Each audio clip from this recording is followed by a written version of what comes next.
Hey guys, today I'm here to do the Campfire Book Tag.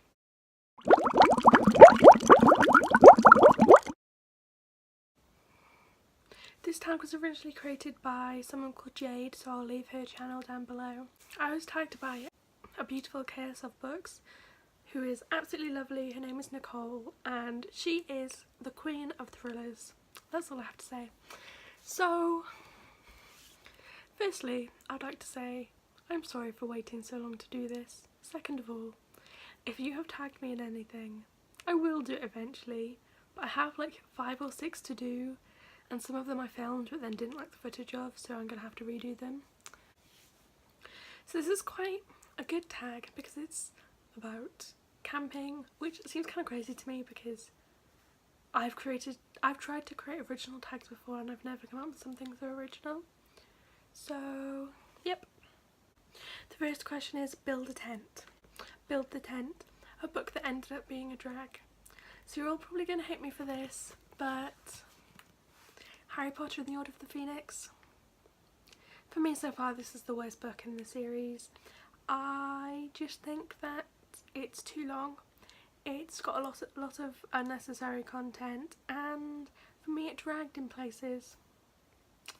And I'm not ashamed to critique the Harry Potter books, even though I'll probably get hate. The next question is 2. Build a Fire, a book that you're proud of finishing. For me this is Night by, I'm going to butcher his name, Eli Wiesel. This is a story based on his story, so I guess it's a memoir about his time in concentration camps in Germany in the Second World War, and I'm proud of finishing this book because it was obviously very hard hitting, the content was very hard, but I'm glad that I finished it to find out his story and what life was like for Jewish people in the Second World War.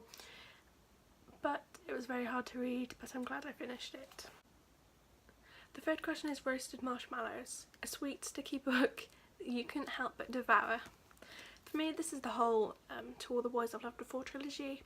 It's a really sweet book about a young girl going through school and her crushes find out that she used to like them, and it's super sweet. Her family are great. I love the family dynamics and I just love this book, as you can see from all the colourful tabs.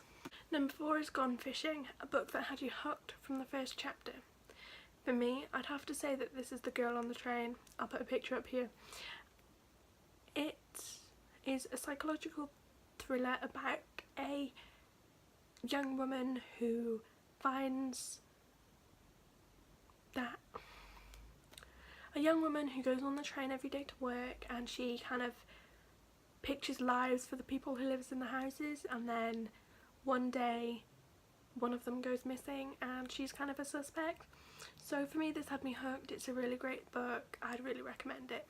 5. Skipping Rocks, a book or series that you DNF'd. So for me I'm only going to hold up the first book in the series, and that's City of Bones by Cassandra Clare. This is in the Mortal Instruments series. So I actually ended up reading books 1 to 3, so I did read half of the series, but then I read the first book in the Infernal Devices and I hated it. It left me in a complete slump and I just never ended up reading the rest. For me I think these books are kind of iffy because I really didn't like book 1 or 2, but then book 3 I loved. So yeah, it's a well-loved series but it wasn't for me.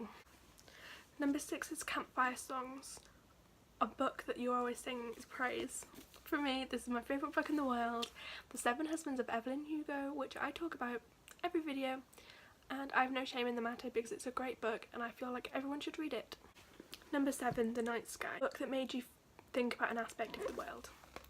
For me, this is The Pixie Wallflower by Stephen Chbosky.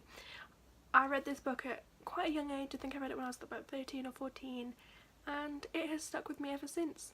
So it just makes me think about pretty much everything about life. It makes me think about Charlie, about mental illness, about abuse, and yeah, yep, I still think about this book to this day, and I think it's about time for a reread.